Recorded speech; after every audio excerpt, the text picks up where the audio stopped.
All right, wonderful people. Welcome back to this wonderful channel where we'll bring you back-to-back update and information as they ought. In case it's your first time of joining us on this wonderful channel, kindly go ahead and subscribe, like, comment, share, and also remember to on your notification button so that whenever our news drop, you'll be the first to collect it. Let's go down to the information where we say na in carry us come. Oga Hope Uzodimma don't enter scatter. Palava. uh, Imo people, e be like say Imo people no one make that man climb the seat for the second time because the kind keep news and information wey be say the trend and release this time concerning Oga Hope Uzodimma. Na wetin wey be say if hear am, e go think o. First of all, remember that one this guy was arrested. What is his name? Ochiaya Nikukuno, and the credit of the arrest was given to Hope Uzodimma, that Hope Uzodimma was the one that arrested him for misusing social media against him. It looks as if we are now in anarchy regime where people cannot be able to say their view. But let's go down to this information where we say it dey for my table now about Hope Uzodimma so that you'll be able to understand what is actually happening in Imo State. Then make we go down to that information. Dangers of Hope Uzodimma's second term in Imo State. All around the globe, political leadership is expected to be founded upon public trust.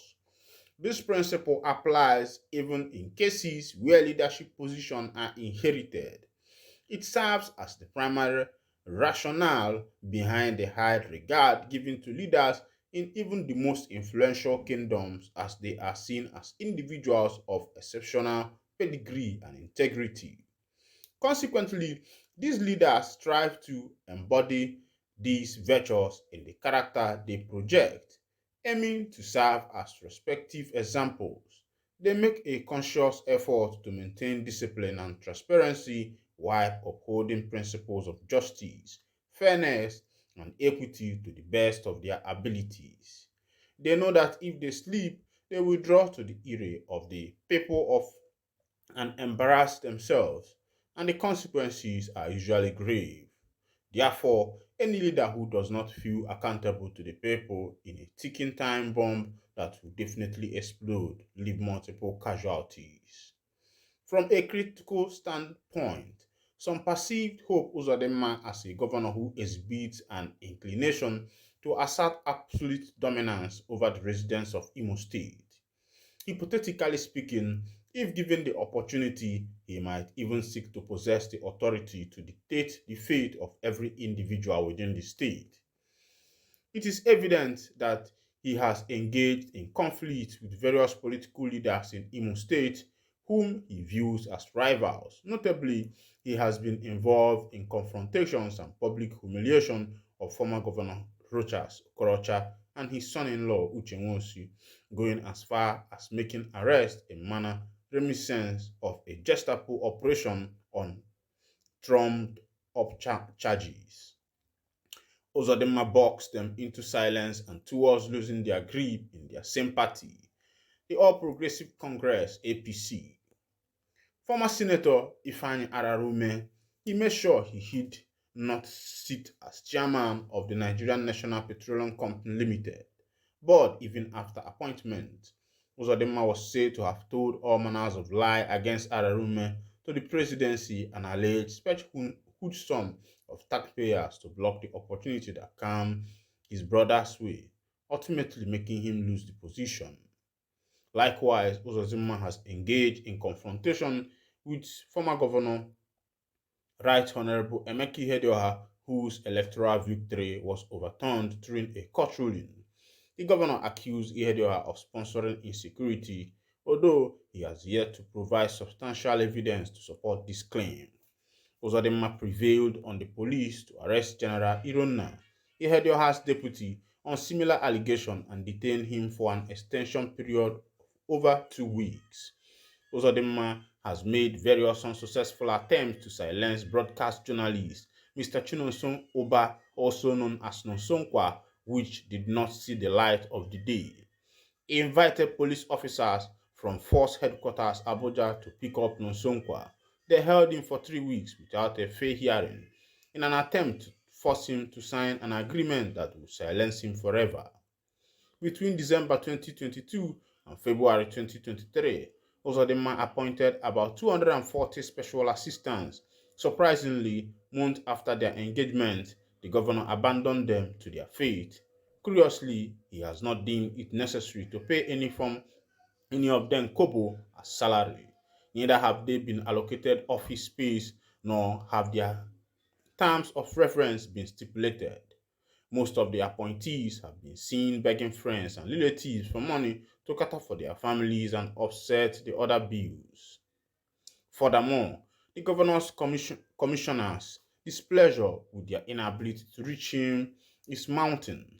According to reports, he made himself difficult for nearly all to contact.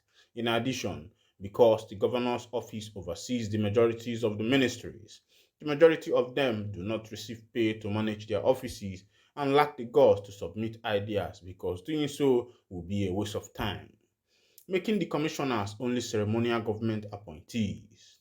Not left out are the APC state assembly members. For them, trying to meet with the governor is like trying to arrange a meeting with the United States President in the White House. These unsettling indicators raise questions about the governor's moral character. Uzodimma considers Imo as his earthly fiefdom, where every other person constitutes his vassals.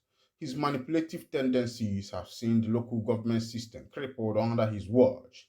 Uzodimma does not want anyone to ask him what he has done with over 210 billion local government allocation received in the past 42 months. Without local government election in 4 years, Uzodimma will become the first Imo governor not to conduct the polls throughout the entire duration of a 4-year tenure. He has not accounted for the 13.5 billion World Bank assisted ramp project meant to cover 380.7 kilometers of rural roads in the state. Fairly speaking, re-electing Uzodimma is an endorsement of executive recklessness, abuse of power, and unaccountability. Uzodimma's administration stated in June 2021 that it will give 250,000 grants to thousands of Imo youth through the Niger Microfinance Bank, totaling 4 billion. This grant, which was later discovered to be a loan, served to contextualize and highlight Uzodimma's cluelessness. Many of the entranced people who dove in received the money. The initiative was hailed as a success of Uzodimma's government by him and his followers. But the recipients received surprise debit notices from their BVN-linked account a few days ago, ranging in value from 70,000 to 200,000. It was found out that the scheme which Uzodimma led the Imo people to believe was grant was actually a loan from the federal government. One wonders what happened to the 4 billion the government alleged provide as gift. By and large, Uzodimma has shown to be an irresponsible politician and leader. This is a governor who has mainly abdicated his duties and absconded to Abuja for a large part of his tenure. Nothing better proves that he does not feel responsible for the governance of Imo State. To make matters worse, when he is not in the state, governance is at standstill. He does not trust his deputy, chief of staff, secretary to the state, government, or any other functionary to hold sway his absence. Uzodimma runs the state like a private venture where he is the only one that calls the shot. Such a despotic character should be perpetuated in power. Imo people run a great risk to have him by any means return as governor in January 2024. Such will portend greater doom for the state. This is coming from Daniel Dumebi Ifani Chuku. You can see him on your screen. He is the one who wrote, should I call this thing, should I call it an epistle of what is actually happening in current Imo State as it's happening now. Meanwhile, many people have attested to this.